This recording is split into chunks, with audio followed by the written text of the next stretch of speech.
이 복되게 주신 하나님 말씀은 마태복음, 우리 화면 띄우시고요. 마태복음입니다. 마태복음 14장 22절에서 33절까지 끝까지 예수님만 바라보기라는 제목으로 우리 하나님 말씀 받겠습니다. 우리 마태복음 14장 22절에서 33절까지 우리 한 절씩 교독에 적겠습니다. 화면에 띄우시고 우리 한 절씩 교독에 적겠습니다. 예수께서 즉시 제자들을 재촉하사 자기가 무리를 보내는 동안에 배를 타고 앞서 건너편으로 가게 하시고 무리를 보내신 후에 기도하러 따로 산에 올라가시니라. 저물매 거기 혼자 계시더니. 넘겨주세요. 화면 안 됐나요?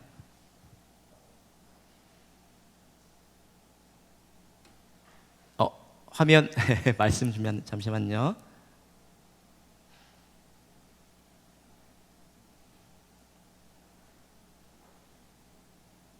네, 24절. 23절까지로 잘못 알았군요. 네. 잠시만 내십시오.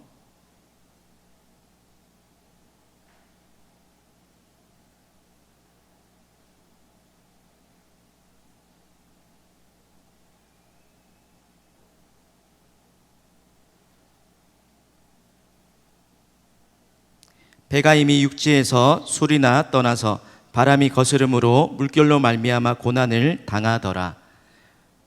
밤 사경에 예수께서 바다 위로 걸어서 제자들에게 오시니 제자들이 그가 바다 위로 걸어오심을 보고 놀라 유령이라 하며 무서워하여 소리 지르거늘 즉시 이르시되 안심하라 나니 두려워하지 말라. 베드로가 대답하여 이르되 주여 만일 주님이시거든 나를 명하사 무리로 오라 하소서 하니 오라 하시니 베드로가 배에서 내려 무리로 걸어서 예수께로 가되 바람을 보고 무서워 빠져가는지라 소리질러 이르되 주여 나를 구원하소서 하니 예수께서 즉시 손을 내밀어 그를 붙잡으시며 이르시되 믿음이 작은 자여 왜 의심하였느냐 하시고 배에 함께 오름에 바람이 그치는지라. 배에 있는 사람들이 예수께 절하며 이르되 진실로 하나님의 아들이로소이다 하더라. 아멘. 네, 오늘은 광고 드린 대로 전성일 성교사님께서 말씀 전하실 겁니다. 우리 우편에 보면 성교사님과 우리 성교사님 사모님과 함께 오셨는데 작년에 비전 트립 우리 간 청년들 아마 만난 걸로 알고 계시는 청년들도 있는 걸로 알고 있어요. 은혜 장로교회랑 희망 장로교회를 맡아서 섬겨 주시고요.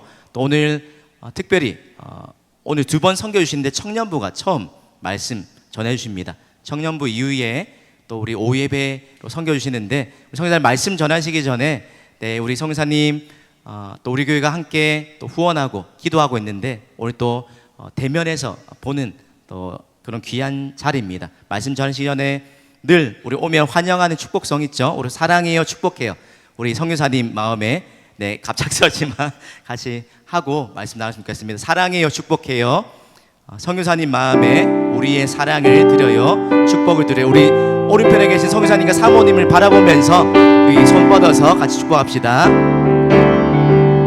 사랑해요 사랑해요 축복해요 축복해요 선교사님 마음에 선교사님 마음에 우리 하트로 사랑을 드려요 사랑을 드려요 사랑해요 축복해요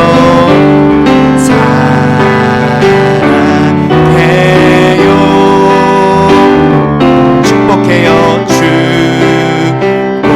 축복해요 선교사님 마음에 우리의 축복을 드려요 선교사님 마음에 우리의 축복을 드려요 축복을 드려요.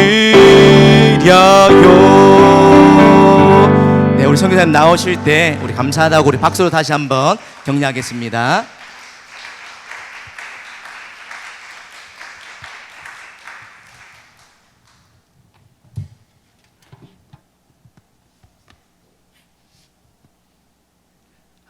네, 여러분 반갑습니다. 전성일 선교사입니다. 여러분들 이렇게 뵈니까 너무 좋고, 단기 선교 때 와서 이렇게 뵌 분들도 이렇게 몇몇 분 계셔서 너무 반갑고, 그때 생각도 나고, 또 그 외에 다른 동부교회 청년 여러분들 만나 뵙게 돼서 정말 반갑습니다. 오늘은 22절부터 33절 말씀인데, 다른 교회에도 이제 본문을 이렇게 보내거든요. 22절, 33절. 근데 항상 다른 교회에도 종종 22절, 23절 이렇게만 나와요. 그래서 맨날 내가 잘못 보냈나 다시 한번 확인하게 되고, 그렇게 되는데, 네, 오늘 본문은 어쨌든 22절에서 33절 말씀을 중심으로 해서 우리가 같이 하나님 말씀을 나누도록 하겠습니다. 여러분 혹시 우리가 신앙생활을 하면서 믿음에 대한 얘기를 굉장히 강조를 많이 하죠. 우리의 구원은 역시 믿음으로 받고, 의인은 믿음으로 살고, 교회에서 믿음에 대한 얘기를 참 많이 하게 되는데, 우리가 종종 믿음이 있는 것 같으면서도 믿음이 없고, 그리고 믿음이 때로는 아는 것 같은데 믿음이 뭔지도 헷갈릴 때도 참 많이 있는 것 같아요. 교회에 와서 예배드리면 뭔가 내 믿음이 조금 이렇게 충만해진 것 같다가 예배 끝나고 집에 돌아가는 순간 믿음이 없는 것 같고, 그리고 내가 예수님 잘 믿는 것 같은데 내 삶에 여러 가지 어려움과 문제가 닥치면 우리는 또 믿음 없는 걱정과 염려와 그런 때로는 불평도 하기도 합니다. 과연 믿음이 중요하고 우리가 믿음으로 살아야 되는데 과연 이 믿음이 뭘까? 우리가 한번 좀 생각해 봤으면 좋겠습니다. 오늘 본문 전에 앞의 내용을 보면 우리가 읽지는 않았는데, 누구나 얘기만 하면 유치부에서부터 다 아는 내용이 앞에 등장해요. 물고기 2마리와 보리떡 5개, 이 얘기만 하면 딱 우리 느낌 오시죠? 오병이어의 기적이 나타나요. 근데 그 오병이어의 기적을 예수님께서 보여주신 이유가 뭘까요? 나 이런 사람이야 라는 걸 보여주셨을까요? 예수님 대단한 사람이야? 그게 아니고, 이 신약 성경에 나타난 예수님이 보여주신 모든 기적은 예수님이 누구이신가, 예수님이 메시아라고 하는 사실을 보여주신 거예요. 많은 기적들이 있는데 그 기적들은 전부 예수님이 누구이신가, 예수님은 바로 우리를 죄에서부터 구원해 주실 구원자시라는 것을 증명하기 위해서 예수님은 많은 기적들을 보여주셨어요. 근데 그 기적을 경험한 많은 사람들, 특히 이 앞절에 오병이어 사건을 경험한 많은 사람들이 어떤 생각을 했냐면, 예수님이 우리의 구원자시구나, 예수님을 잘 믿어야겠다라고 결심한 게 아니라, 예수님이 우리의 왕이 되면 우리는 굶어 죽지 않겠다, 그리고 예수님이 우리의 왕이 되면 로마로부터 우리가 독립해서 우리가 전 세계를 다스릴 수 있을 것이다 라는 기대감을 갖게 됐어요. 그래서 예수님을 억지로 왕으로 세우려고 하는 생각들을 하게 됩니다.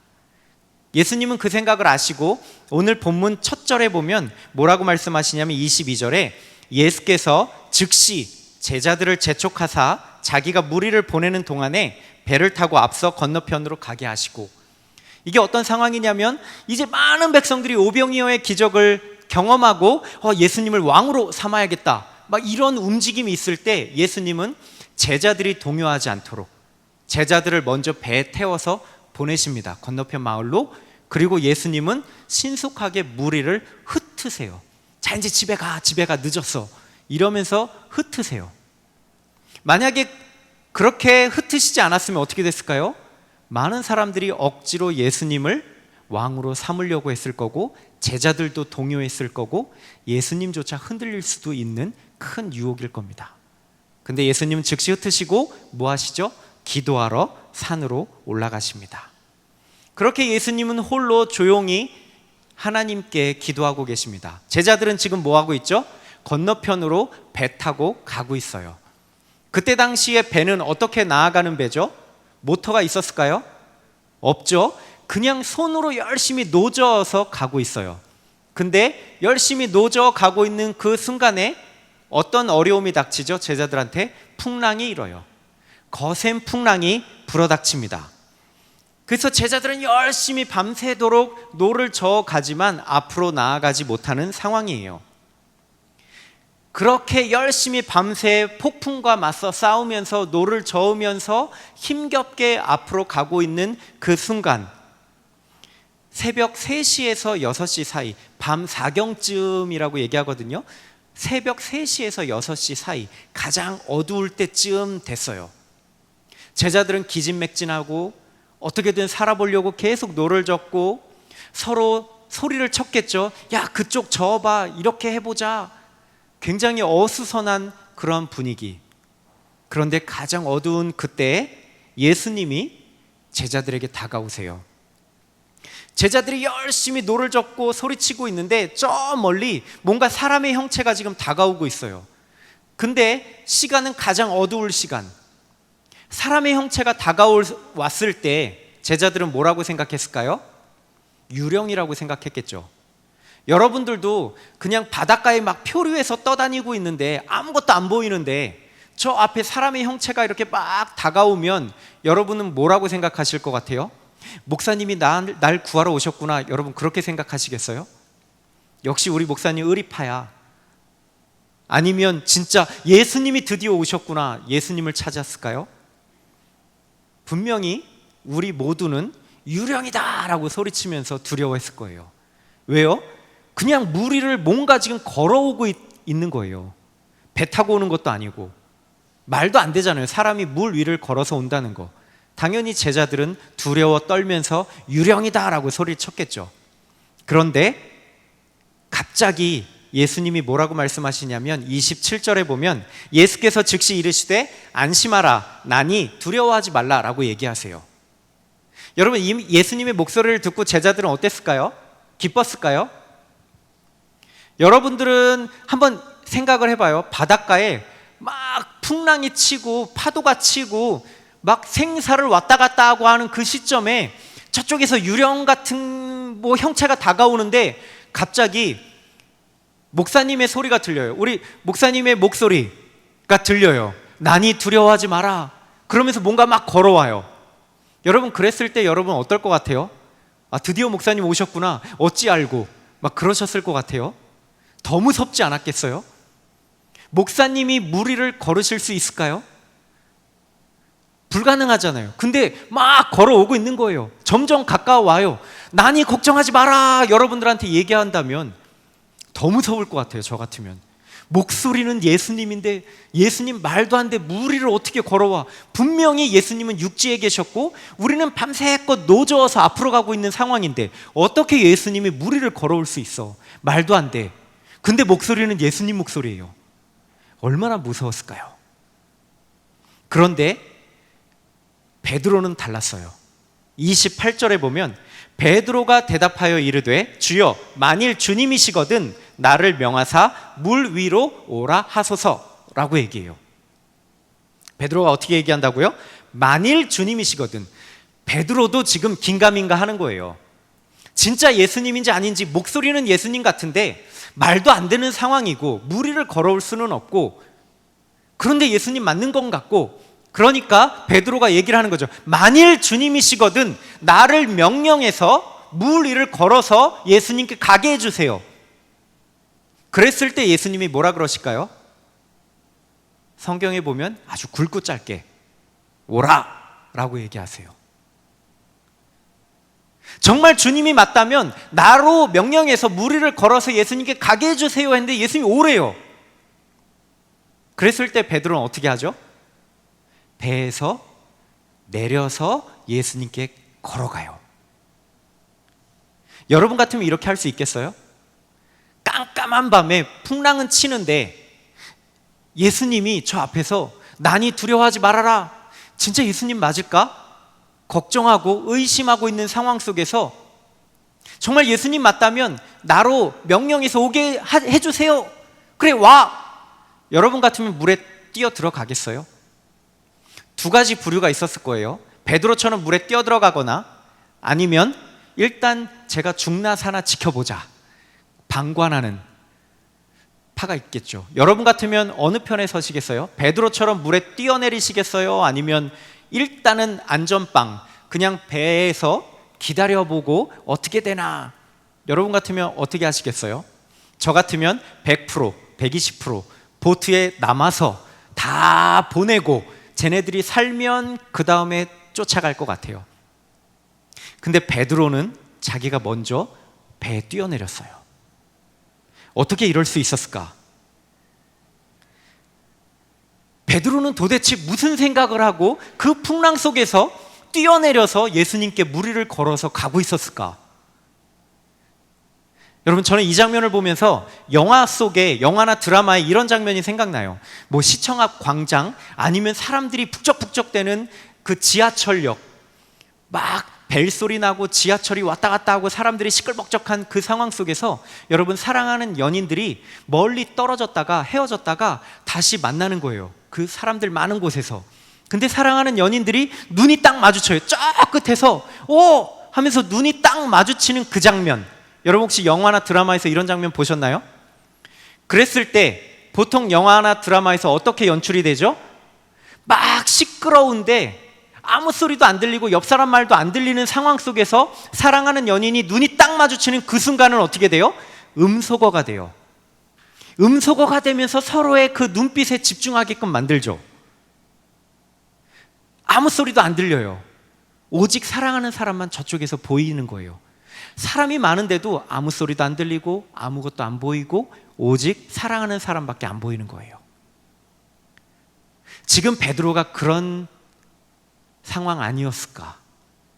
지금 베드로가 처한 상황은 어때요? 풍랑이 치고요, 밤새도록 노를 저었지만 여전히 풍랑이 치고요, 눈앞에서는 유령인 것 같은데 목소리는 예수님 같고요. 근데 그 예수님이 오래요.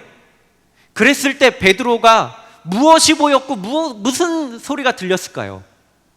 아무 소리도 안 들리고 아무것도 안 보이고 오직 예수님만 바라보고 배에서 뛰어내릴 수 있었던 거예요.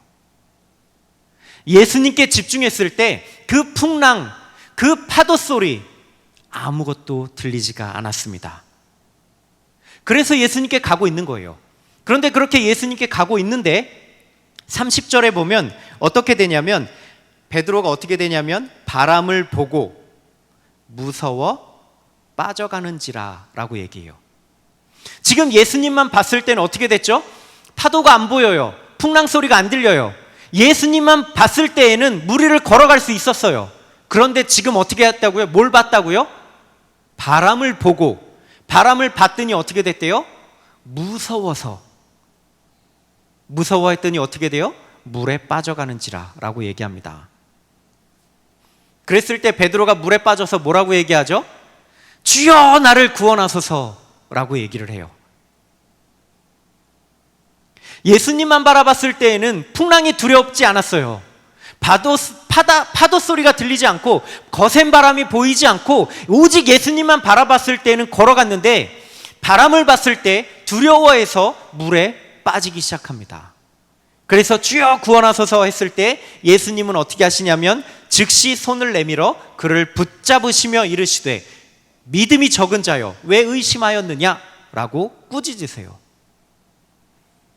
여러분, 누가 믿음이 큰 것 같아요? 11명의 보트에 남아있는 제자들과 그래도 예수님의 음성을 듣고 배에서 뛰어내린 베드로. 여러분 같으면 그래도 누가 좀 더 믿음이 있는 것 같아요? 제 질문이 너무 어렵습니까? 여러분, 누가 그래도 조금 더 난 것 같아요? 베드로가 더 난 것 같지 않아요? 근데 예수님은 지금 베드로한테 뭐라고 말씀하세요? 믿음이 적은 자여 왜 의심하였느냐? 그러면서 꾸짖으시는 거예요. 저 같으면 야 베드로만도 못한 이 녀석들아 하면서 11명의 다른 제자들을 혼냈을 것 같은데, 예수님은 그래도 용감하게 몇 걸음이라도 걸어서 예수님 앞에 온 베드로한테 믿음이 적다라고 꾸짖으시는 거예요. 여러분, 베드로가 이렇게 믿음이 적어서 꾸짖을 정도라면 오늘 저와 여러분들을 보시면 예수님은 뭐라고 하실까? 저는 그것만 생각하면 쥐구멍에 들어가고 싶어요. 전 베드로 같은 믿음 없어요. 그냥 밝은 대낮에 예수님이 와라 해도 저는 파도 치는 바닷속에 못 들어갈 것 같아요. 저는 베드로보다도 더 못한 자거든요. 그럼 예수님은 저보고 뭐라고 하실까? 근데 왜 베드로를 꾸짖으셨을까? 그렇다면 예수님이 생각하시는 큰 믿음은 도대체 뭘까? 예수님이 원하시는 믿음은 도대체 뭘까? 도대체 어떤 믿음을 갖고 있어야지 예수님이 칭찬하실까? 여러분 어떠실 것 같아요? 도대체 어떤 믿음을 예수님이 원하시는 것 같아요? 여러분 이 질문을 제 스스로도 계속 했거든요. 도대체 어떤 믿음이 예수님 앞에 칭찬받는 믿음일까? 어떤 믿음이 과연 큰 믿음일까? 그랬을 때 예수님이 진짜 원하셨던 믿음은 뭘까라고 했을 때 예수님은 큰 믿음, 대단한 믿음, 그걸 요구하시지 않았어요. 근데 우리가 생각하는 큰 믿음과 대단한 믿음은 어떤 믿음이죠? 주로 뭔가 능력이 큰 일을 행하거나, 그렇죠?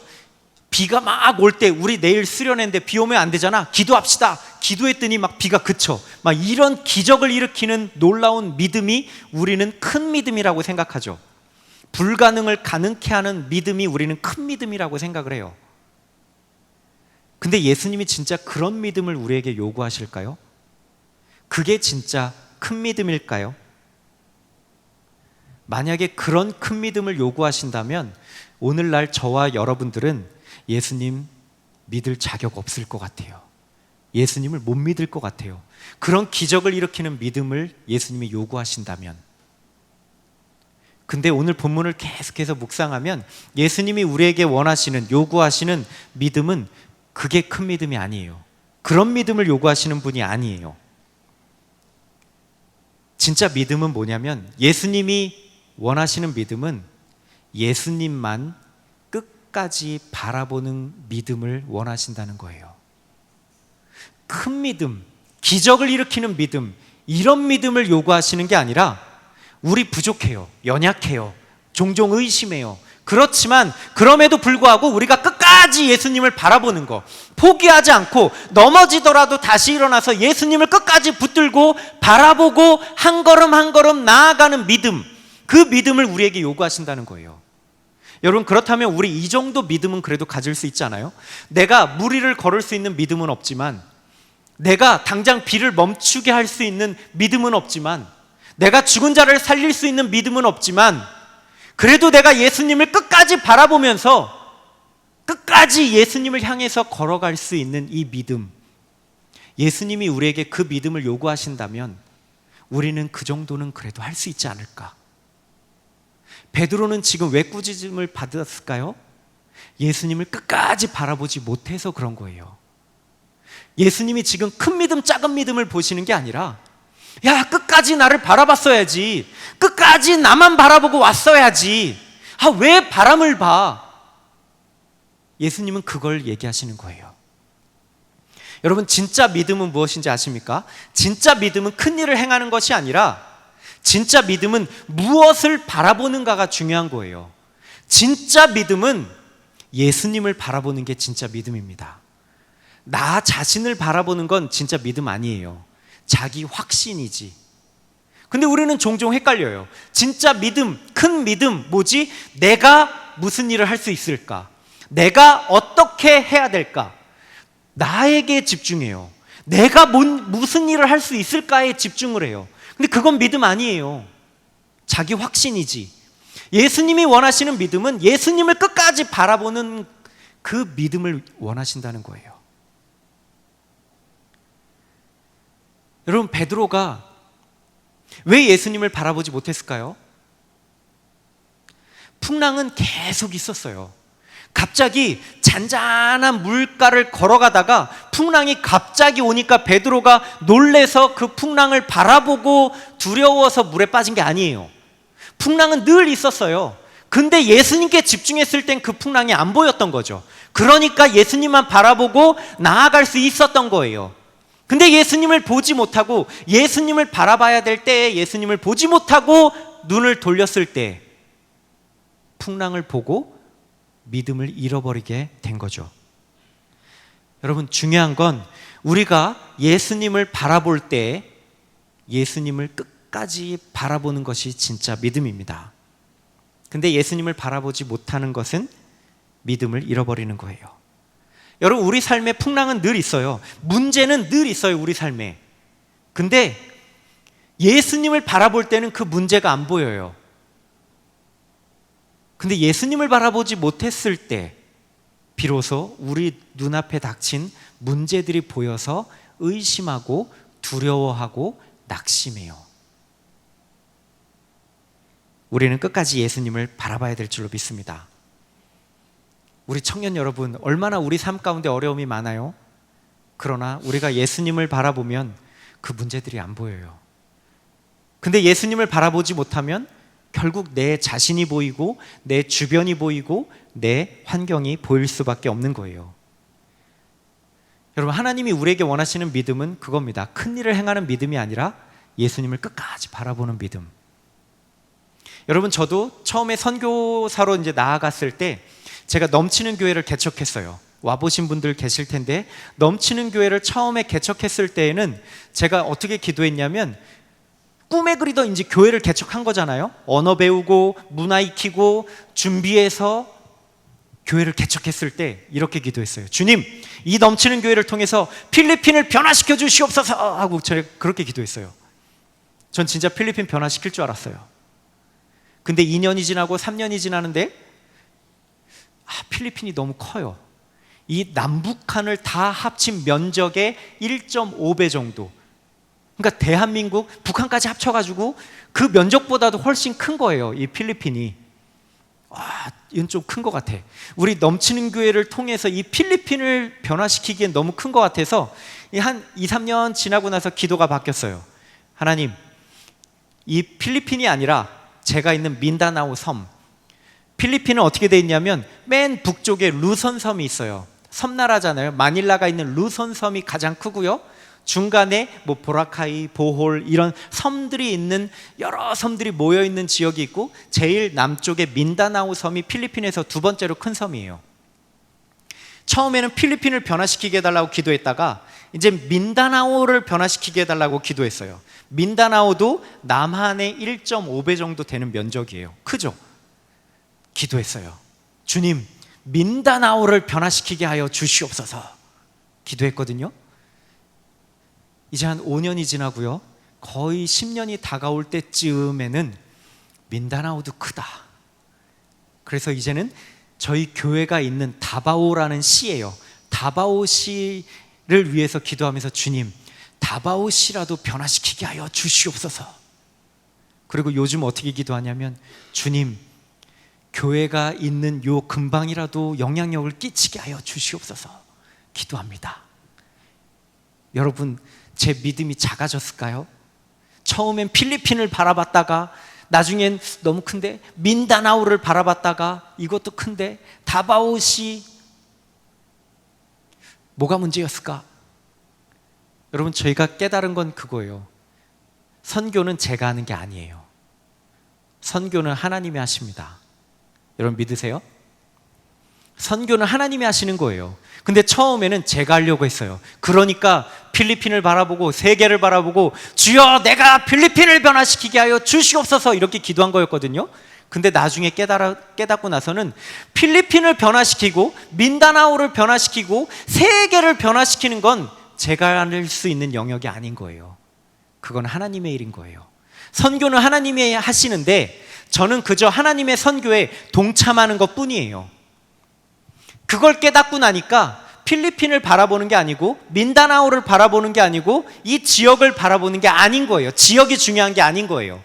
주님, 그저 하나님이 하시는 선교에 제가 동참할 수 있게 해주세요. 저를 써주세요. 이렇게 기도합니다. 하나님이 원하시는 건 그거예요. 우리가 큰 일을 원하는 거, 하나님이 진짜 원하신다면 하실 수 있어요. 여러분들을 통해서 이 부산을 변화시키고 대한민국을 변화시키는 게 하나님 뜻이라면 하실 수 있어요. 내가 하는 게 아니니까, 하나님이 하시는 거니까 하실 수 있습니다. 우리는 그렇지만 어떻게 기도해야 될까요? 하나님이 하시는 일에 내가 동참할 수 있게 해주세요. 그리고 끝까지 주님만 바라보게 해주세요. 이렇게 기도하는 게 주님이 원하시는 기도고 믿음인 줄로 믿습니다. 여러분, 그렇게 해서 제 자신을 내려놓고 하나님만 바라보고 선교를 하고 있습니다. 근데 순간순간 주님만 바라봐야 되는데 그렇게 바라보지 못할 때가 참 많아요. 저도 연약해서. 그래서 하나님께서 지금 제가 필리핀에서 저희 가정이 아내하고 같이 사역을 한 지 15년째예요. 15년간 사역을 하는데 하나님이 계속해서 훈련시킨 게 뭐냐면 주님만 바라보는 훈련을 시키세요. 종종 환경을 바라볼 때가 참 많거든요. 환경 바라보면 이거 해야 되는데 못할 것 같고, 이거 해야 되는데 뭐가 안 되고 부족하고, 환경을 바라보면 한 발자국도 못 나갈 것 같아요. 근데 다 포기하고 주님이 하세요. 두 손 두 발 들면 그때 하나님이 하세요. 선교를 그렇게 하시더라고요. 주님을 바라보는 게 진짜 믿음입니다. 여러분 한번 우리 이제 사진을 한번 볼 텐데요. 여기 사진을 보시면 저희 가정입니다. 저희 가정은 15년 전에 2008년도에 파송을 받아서 필리핀으로 이제 가게 됐고, 아직 저 아직 소개가 덜 끝나서요. 제 아내하고 같이 이제 갔고요. 저희 아들이 지금은 만 15세. 한국도 이제 요즘은 만 나이로 이제 바뀌어서 만 15세. 옛날 나이로 하면 17세. 근데 만 16개월 때 필리핀에 갔어요. 근데 지금은 이제 저렇게 컸고, 저건 그래도 조금 지난 사진이고 지금은 좀 더 커서 아주 조금 더 징그러워졌어요. 그런 아이가 이제 필리핀에서 16개월 때 가서 아직까지 살아 있고요. 둘째 딸은 필리핀에서 태어났어요. 그래서 필리핀에서 태어나서 지금까지 아주 밝게 잘 살고 있습니다. 이렇게 해서 저희 가정이 이제 필리핀에 가서 선교 사역을 하고 있어요. 근데 저희는 필리핀에 가서 선교할 때 선교란 사람을 키우는 것이다 라는 생각을 갖고 선교를 하고 있어요. 많은 사역들이 있고 많은 다양한 방법이 있는데 저희가 생각하는 선교는 사람을 키우는 것이다 라고 생각을 해요. 그래서 그 목적에 맞게 저희는 두 가지 사역을 하고 있는데 신학교 사역과 교회 사역을 하고 있습니다. 그래서 다음 사진을 넘겨주시면 저게 이제 저희 교단 선교사들, 그러니까 합동 측 선교사님들이 공동으로 운영하고 있는 대학교입니다. 단기 선교팀 작년에 오신 우리 선교팀들은 가보셨을 텐데 복음주의 선교대학이라는 곳이에요. 그래서 이곳에서 신학생들을 훈련시켜서 목회자로 배출을 하는 그러한 신학교입니다. 여러분, 이 신학교 사역이 굉장히 중요해요. 필리핀은 이런 정식 신학교를 다니지 않고 그냥 열심히 성경 보고 교회 일 열심히 해서 그냥 목회자가 된 사람들이 너무 많아요.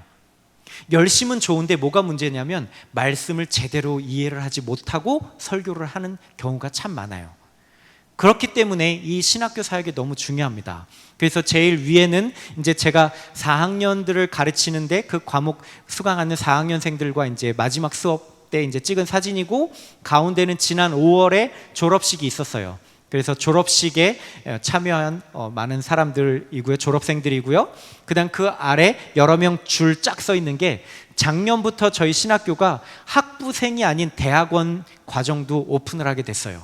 근데 학부는 문교부의 인정을 받았는데 대학원은 코로나를 겪으면서 새로 신설되는 학과라든지 대학원, 대학교 인가를 아직까지 내주지 않고 있어요.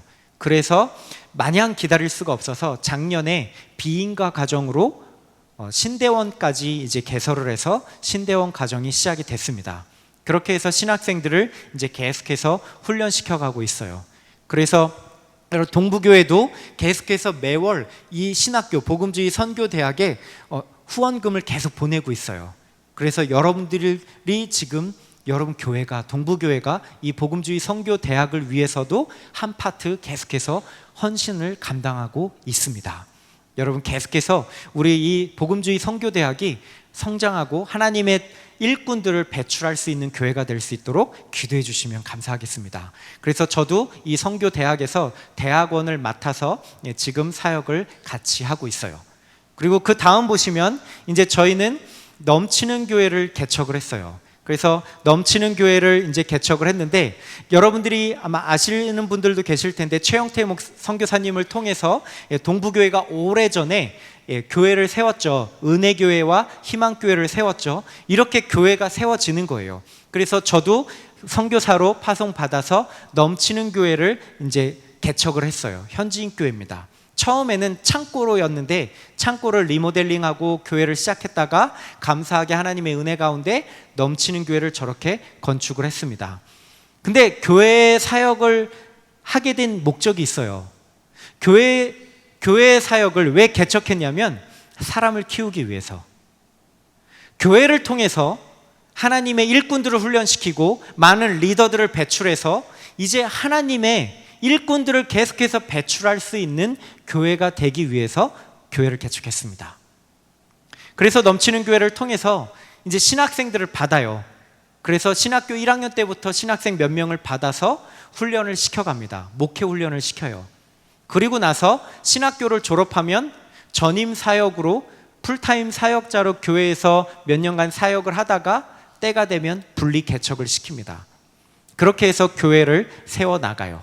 그래서 저희와 가장 오랫동안 함께 사역을 했던 목회자가 누구냐면 예수중심교회 가운데 보이는 케어 목사님인데, 대학교 1학년 때 저희를 만나서 훈련을 받고 신학교를 졸업하고 신학대학원까지 졸업을 하고 목사 안수를 받고 이제 예수중심교회를 개척했어요.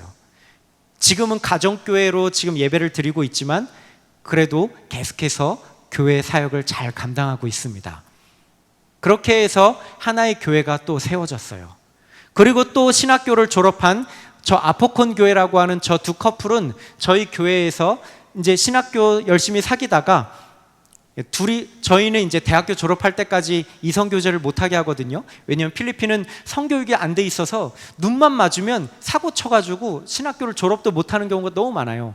그래서 절대 이성교제 안 된다 했는데 저의 눈을 대놓고 속이면서 끝까지 저희는 안 사겨 하다가 끝까지 사겨서 그래도 감사하죠. 사고 안 치고 졸업하고 이제 결혼해서 또다시 다른 교회 청빙을 받아서 아포콘 교회를 이제 섬기고 있어요. 잘 섬기고 있습니다.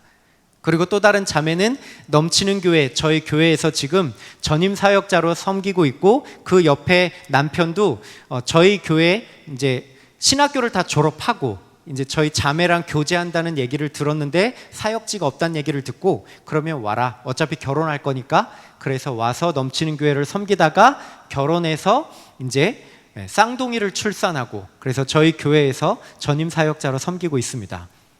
여러분, 처음에 저는 필리핀을 제가 뒤바꿔 놓으려고 했고, 민다나오를 뒤바꾸려고 했고, 다바오를 뒤바꾸려고 했는데 제 스스로는 안 됐는데 하나님이 하시더라고요.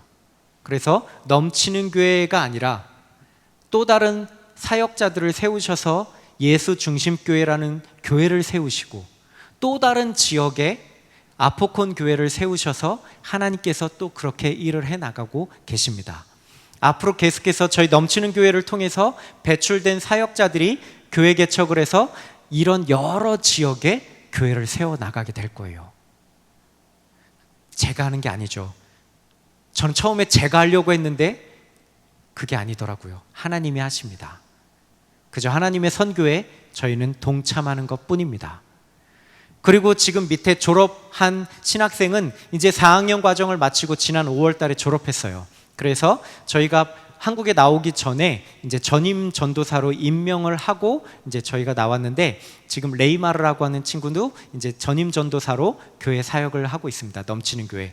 그리고 그 옆에 자매는 신학교 1학년 마쳤는데 저희 넘치는 교회에서 훈련받고 있고, 그 옆에 자매는 예수중심교회에서 훈련받고 있고, 이런 식으로 저희는 계속해서 신학생들을 훈련시켜 가면서 목회자로 배출을 하고 있습니다. 이랬을 때 하나님께서 이들을 만들어 가시고 하나님께서 이들을 통해서 하나님의 선교를 이루어 가시는 것을 보고 있습니다. 넘겨주시면, 이러한 사역자들 뿐만이 아니라 저희 교회는 이제 이러한 많은 리더들, 전이요. 그래서 저희는 이제 사역자 훈련뿐만 아니라 저희 교회에 이제 많은 리더들을 이제 훈련시켜서 리더들을 통해서 저희 넘치는 교회가 세워질 수 있도록 훈련을 시켜가고 있어요. 그래서 리더들을 통해서 올해 코로나 기간 동안 정말 힘들었다가 이제 다시 작년에 리더 훈련을 시키고 올해 14명의 리더가 세워졌어요. 10명의 청년들과 4명의 장년들. 이렇게 리더들이 세워져서 교회를 잘 섬기고 있고요. 아까도 앞에 찬양팀 찬양을 잘 인도하고 너무 은혜 받았는데, 그러한 저희 교회도 찬양팀으로서 또 훈련을 받고 이렇게 세워져 가고 있습니다. 그리고 그 외에 많은 리더들이 곳곳에서 이러한 귀한 사역들을 함께 감당하고 있고요. 제가 지금 한국에 이제 나왔는데, 작년에 이제 나왔을 때는 아내하고 저하고 임플란트를 하기 위해서 나왔어요. 코로나 기간 동안 계속 잇몸이 안 좋아서 신경치료를 받았는데, 필리핀에서 신경치료를 받은 게 잘못돼서 이제는 손도 못 써서 결국은 뽑고 임플란트를 해야 돼서, 작년에 이제 나오는데 임플란트가 금방 안 되잖아요. 그래서 필리핀에서 발치를 했어요. 먼저 뽑아놓고 아물고 뼈 차면 한국에 와서 바로 임플란트를 심어야지라는 아주 훌륭한 계획을 갖고 이제 나왔는데, 아내는 계획대로 임플란트를 바로 심었는데 저는 검사를 해보니까 뿌리가 다 안 뽑힌 거예요. 그래서 이미 다 아물었는데 다시 째고 뿌리를 뽑아내고, 그래서 저는 바로 임플란트를 못했어요. 얼마나 허탈한지. 근데 감사하게도 그것 때문에 1년 동안 속이 빈 상태로 있다가 올해 다시 나오게 됐어요. 그래서 지금 이제 박아놓고 필리핀 들어가기 전날 이제 심고 이제 전 들어가야 될 건데, 그것 때문에 아무튼 나왔답니다. 여러분, 그런데 이렇게 작년에도 나오고 이렇게 연달아서 나온 적이 없거든요. 근데 주님의 은혜죠. 저는 이빨 하나를 이 한국 방문과 맞바꾼 사람이에요. 그래서 이렇게 한국을 다시 나와 있는데, 임플란트가 길어요. 시간이 짧게 해도 최소한 잡아도 2달이 걸려서 이제 2달 잡고 이렇게 나왔거든요. 근데 2달 동안 지금 저는 교회를 떠나 있는 거거든요. 그럼에도 불구하고 저는 마음이 편해요. 왜냐? 세워진 사역자들과 리더들이 교회를 잘 이끌어가고 있기 때문에 그래요. 그래서 이번 주에 지난 목요일부터 목금토 저희도 여름 성경학교를 했거든요. 다음 사진을 보시면요, 이렇게 여름 성경학교가 저희 없이도 잘 진행되고 있습니다. 저희가 필리핀에서 이제 한국 나오기 전에 이미 준비는 다 했어요. 어떤 식으로 어떤 주제를 갖고 할지는 다 이제 해놓고 나왔는데, 이제 사역자들이 거기에 살을 붙이고 해서 이러한 프로그램들을 3일간 잘 진행했는데, 넘치는 교회와 예수 중심 교회 사역자들이 연합으로 같이 준비를 했어요. 처음으로. 그래서 이번 주에는 넘치는 교회에서 저렇게 여름 성경학교가 진행됐고요. 다음 주에는 예수 중심 교회에 가서 똑같이 여름 성경학교를 하게 돼요. 여러분, 이렇게 선교사가 없어도 현지 교회가 돌아갈 수 있게끔 됐어요. 하나님이 하나님의 일꾼들을 세우셔서 일을 해나가십니다. 여러분, 처음에 제가 하려고 했을 때는 안 되더라고요. 제가 하려고 했을 때에는 하나님이 다 막으셨어요. 처음에는 진짜 제가 하려고 했을 때 하나님 제 몸을 치시더니, 저는 지금도 두통 때문에 이렇게 힘들어할 때가 참 많아요. 저는 체질이 더위에 되게 약해요. 근데 갑자기 편두통이 오면 예전에는 반나절, 그 다음에는 하루, 지금은 약을 안 먹으면 그 다음 날까지 이제 일어나지를 못해요. 그러다가 막 검사했는데 다 멀쩡하대요. 그러다가 결국에는 신경외과에 이제 갔는데, 이게 편두통의 일종인데 저는 더위 때문에 그렇대요. 저는 더운 나라에 살면 안 된대요. 그래서 하나님 왜 나를 더운 나라로 보내셨지? 러시아로 갔어야 되는데 왜 필리핀이지? 막 이런 생각 많이 했거든요. 그래도 하나님의 뜻이 있겠지 하고 살고 있습니다. 근데 육신의 연약함도 있죠. 여러 가지 환경적인 어려움도 있죠. 그러나 하나님을 바라보고 그냥 하나님께 순종할 때 하나님이 그 일들을 이루어 가시는 것을 보게 됩니다. 육신의 연약함만 제가 바라봤으면 어떻게 됐을까요? 하나님 불평하고 원망하고 여기가 아닌가 봐, 그러면서 아마 저는 짐 싸고 다른 나라로 갔을지도 모르겠어요. 그렇지만 하나님을 바라봤을 때 뭔가 하나님의 뜻이 있겠지, 그러면서 하나님을 바라보고 순종했을 땐 하나님이 그래도 이 연약한 몸을 통해서도 하나님의 일들을 이루어 가시는 것을 보게 됩니다. 하나님이 우리에게 원하시는 믿음은 그런 거예요. 하나님만 끝까지 바라보는 믿음. 여러분, 그럴 때 불가능이 가능해지는 일들이 선교지에서도 일어나고 있어요. 여러분, 끝으로 제가 나누고 싶은 건 이제 그 다음 사진인데요. 여러분 이제 그 다음 사진을 보시면 뭘 것 같아요?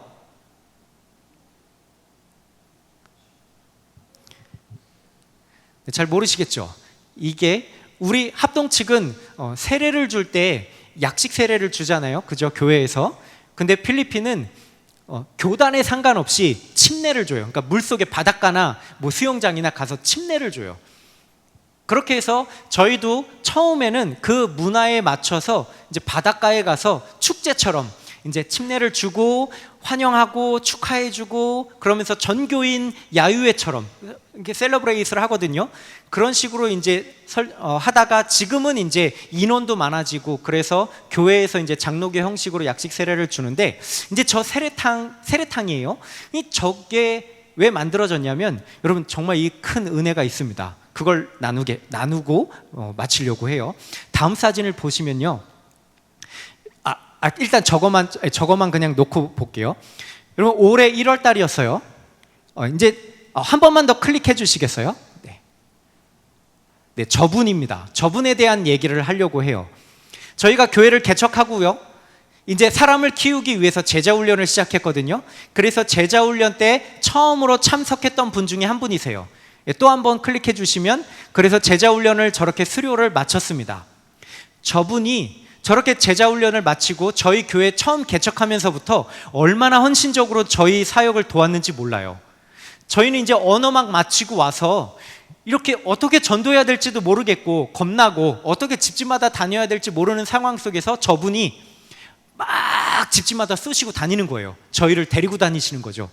그러면서 집집마다 노크하고 사람 인기척만 들으면 그냥 쳐들어가서 대화하고 얘기하고 전도를 합니다.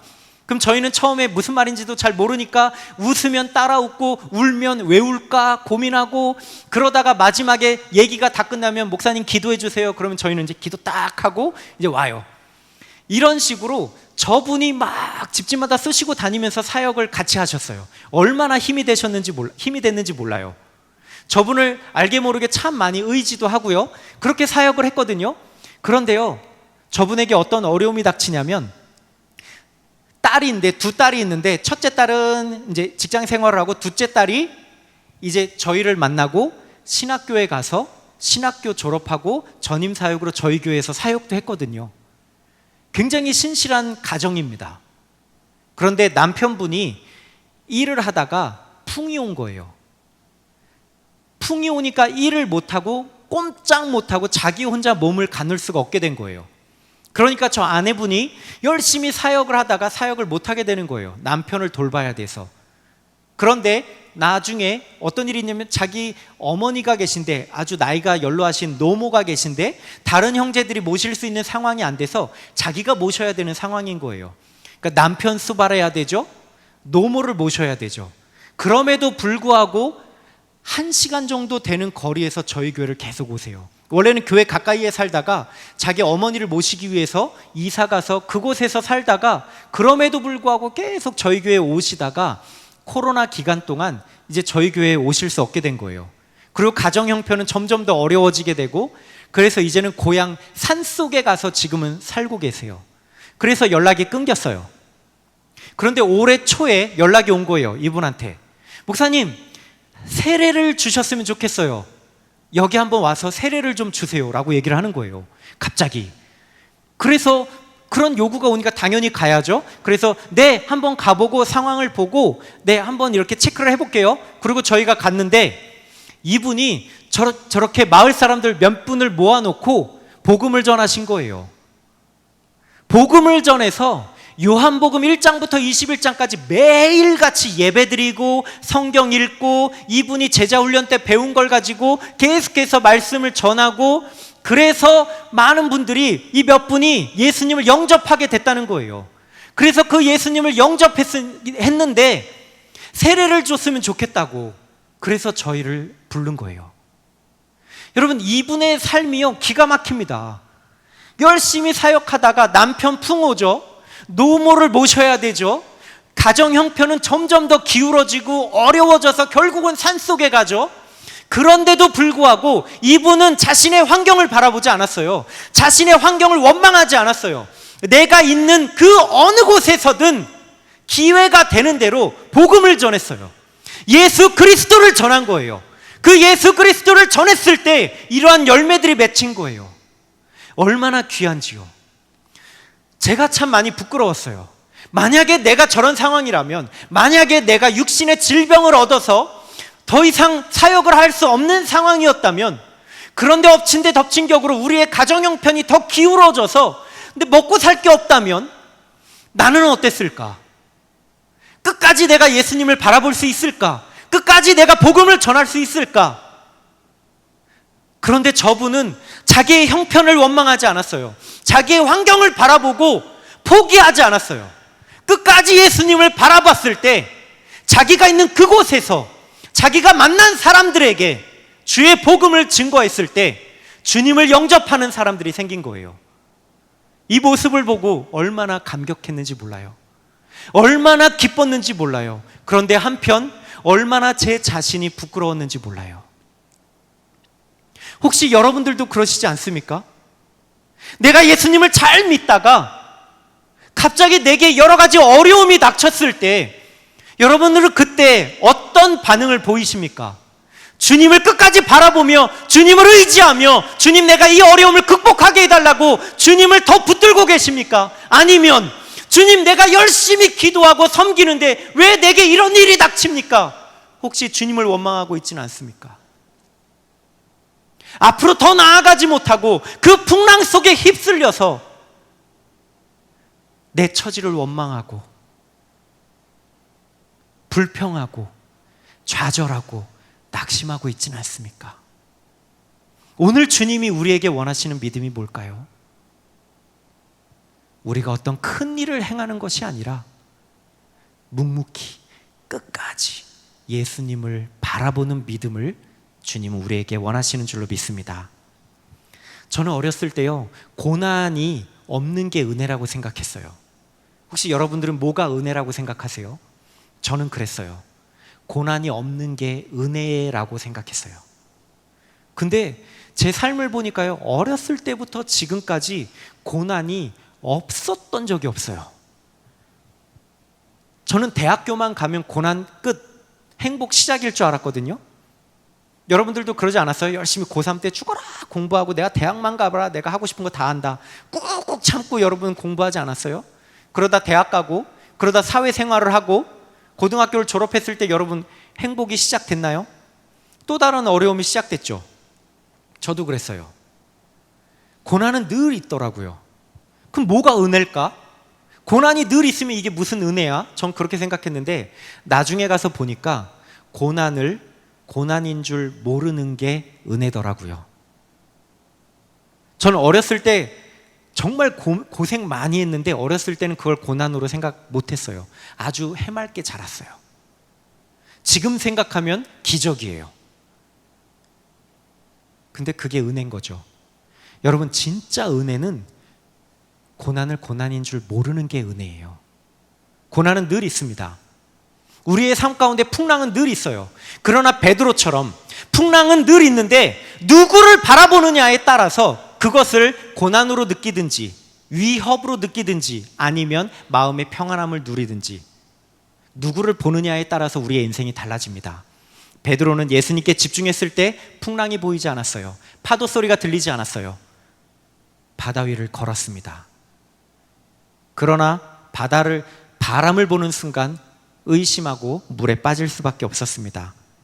여러분, 오늘날 예수님이 우리에게 원하시는 믿음은 무엇일까요? 고난을 고난으로 바라보지 마시고 고난 속에도 여전히 우리와 함께 하시고 우리의 손을 붙잡아 주시는 그 주님을 의지할 수 있는 우리의 삶이 되기를 소망합니다. 주님께서 베드로를 향해서 믿음이 작은 자여 왜 의심하였느냐? 혹시 우리에게 이러한 말씀을 하실 때 우리는 어떻게 반응할 수 있을까요? 여러분 혹시 지금 이 순간에 무엇이 여러분들 앞에 보이십니까? 어떤 소리가 들리십니까? 혹시 풍랑이 보이시나요? 혹시 거친 파도 소리가 들리시나요? 그렇다면 지금은 주님만 바라보고 묵묵히 기도하며 주님을 더 의지해야 될 때인 줄로 믿습니다. 여러분 선교 사역을 하면서도 참 많은 어려움이 있어요. 육신의 질병, 가정의 어려움, 자녀들의 어려움들, 많은 어려움이 있지만 그 상황을 바라보면 한 치 앞도 나아갈 수가 없어요. 그런데 그 상황을 바라보는 것이 아니라 주님을 바라봤을 때에는 그 모든 환경들을 주님이 이끌어 가시고 변화시켜 주시고 주님의 뜻대로 저희 가정을 책임져 주시는 것을 깨달았습니다. 저희의 사역도 마찬가지예요. 선교 사역 선교사가 하는 거 아닙니다. 선교사가 잘나서 하는 거 아니에요. 하나님이 하시는 거예요. 그저 그 사역에 믿음으로 동참할 뿐입니다. 여러분, 동부교회도 선교하는 교회인 줄로 믿습니다. 여러분, 하나님이 하시는 사역에 여러분들이 동참하길 소망합니다. 어떤 사역이든 이 교회를 통해서 하나님이 원하시는 계획과 비전, 하나님이 이끌어 가실 때에 여러분들을 사용하길 원하신다면 여러분 믿음으로 순종하시고 주님을 바라보고 주님, 제가 여기 있습니다, 나를 써 주시옵소서 하고 하나님의 일에 동참할 수 있는 여러분들이 되시길 소망합니다. 여러분, 진짜 믿음은 가만히 있는 거 아니에요. 제가 예수님만 바라보라고 했을 때 예수님만 그냥 바라보고 멍하니 있으라는 얘기가 아니에요. 베드로처럼 예수님을 바라보고 예수님을 의지한다면 이제는 그 배에서 뛰어내려서 예수님 믿음으로 행동으로 옮겨야 되는 것이 진짜 믿음이에요. 여러분, 주님께서 오늘 우리에게 뭐라고 요구하시든지 그 주님의 음성을 듣고 주님이 원하시는 대로 나를 사용하여 달라고 기도하고 내가 믿음으로 한 발짝 한 발짝 앞으로 나아가는 것, 그 믿음으로 주님 앞에 순종하고 행동으로 옮기는 것, 그때 주님이 일하십니다.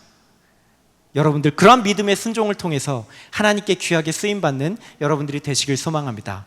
여러분, 고난을 고난으로 바라보지 마시고 고난 속에서도 그 구원의 손길을 내미시는 주님을 의지하시고 그 주님만 바라보고 집중했을 때 세상의 모든 풍랑 소리가 들리지 않는 음소거가 되고 오직 주님만 바라보고 우리가 믿음의 행진을 해나갈 수 있는 저와 여러분들이 되길 소망하고, 선교지에서도 이러한 일들이 계속해서 하나님의 놀라운 역사가 일어날 수 있기를 계속해서 기도로 동참해 주시길 소망합니다.